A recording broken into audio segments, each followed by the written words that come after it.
समझती हूँ उनमें हिम्मत थी जो उन्होंने प्रखर होकर अपनी बात रखी है, क्योंकि संसद में मणिपुर के 2 सांसद थे और उनको बोलने तक की अनुमति नहीं दी गई।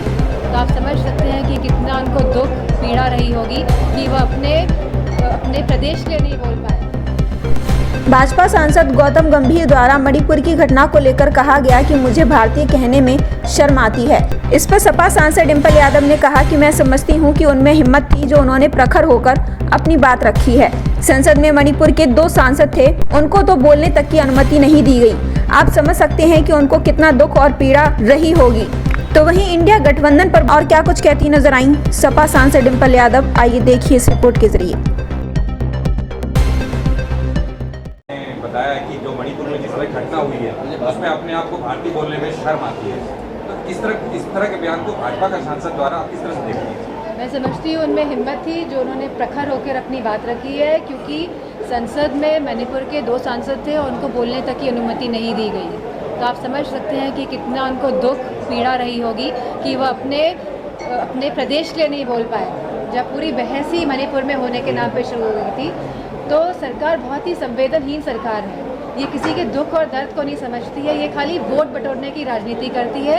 इन्हें कोई मतलब नहीं है कि जनता किस हालत में है, कैसी परिस्थितियां हैं, कैसी समस्याओं का सामना जनता को करना पड़ रहा है। जिस तरह से मैडम चुनाव आयोग के वो पद के उसमें नियुक्ति को लेकर बीजेपी ने कमेटी गठित करके चुनाव पालिका के उससे सीबीआई को बाहर किया है।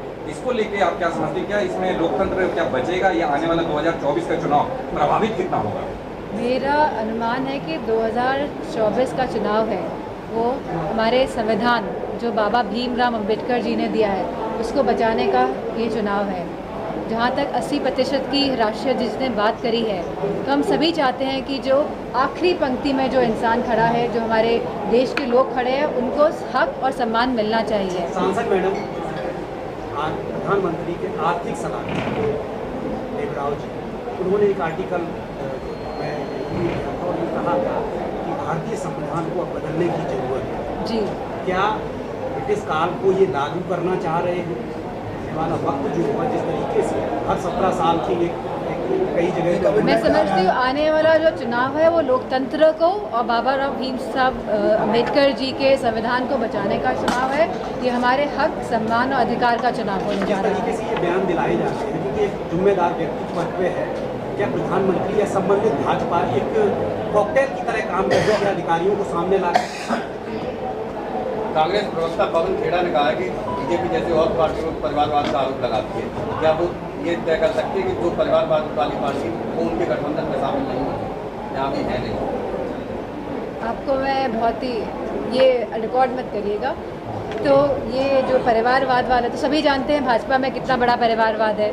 तो हमारे एक सांसद जी थे, सबने क्विट इंडिया मूवमेंट को लेकर प्रदर्शन किया हाउस के बाहर एंड सबको पकड़ाई गई तख्तियाँ।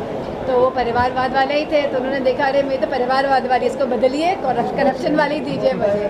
तो मैं समझती हूँ कि परिवारवाद है, ये खाली एक आँखों में पट्टी बांधने के लिए ये सब बातें कहते हैं, क्योंकि हम सबकी आइडेंटिफिकेशन है, ये जो हमारी आइडेंटिटी है इसको ख़त्म करना चाहती है भाजपा वाले। क्योंकि हम लोग काम कर रहे हैं, जनता पसंद कर रही है, लेकिन वो आइडेंटिटी को कैसे अटैक करें, तो इसकी रणनीति के तहत ये परिवारवाद पे ये उंगली उठाते हैं, बल्कि इनके खुद ही परिवारवाद है पूरी भाजपा। साउथ पोल पर जाके कैसे देखते हैं? मैं समझती हूँ बहुत बड़ी उपलब्धि है।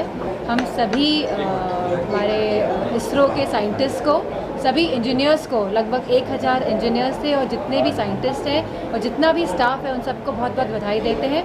इससे डेफिनेटली हम सबको गर्व महसूस हुआ है कि हमारे भारत ने एक नया मुकाम हासिल किया है। मैडम, विपक्ष गठबंधित होकर एनडीए के खिलाफ चुनाव लड़ने जा रहा है, गठबंधन का नाम इंडिया रखा गया है। क्या लगता है आपको, इंडिया नाम से आपको एडवांटेज मिलने वाला है या गठबंधन के कुछ अलग से ताकत या कुछ एजेंडा होगा? मैं समझती हूँ इंडिया नाम ताकत तो है गठबंधन की, क्योंकि इसमें सब रीजनल पार्टीज हैं और ऐसी रीजनल पार्टीज हैं जो बहुत स्ट्रॉन्ग हैं अपने अपने क्षेत्र में।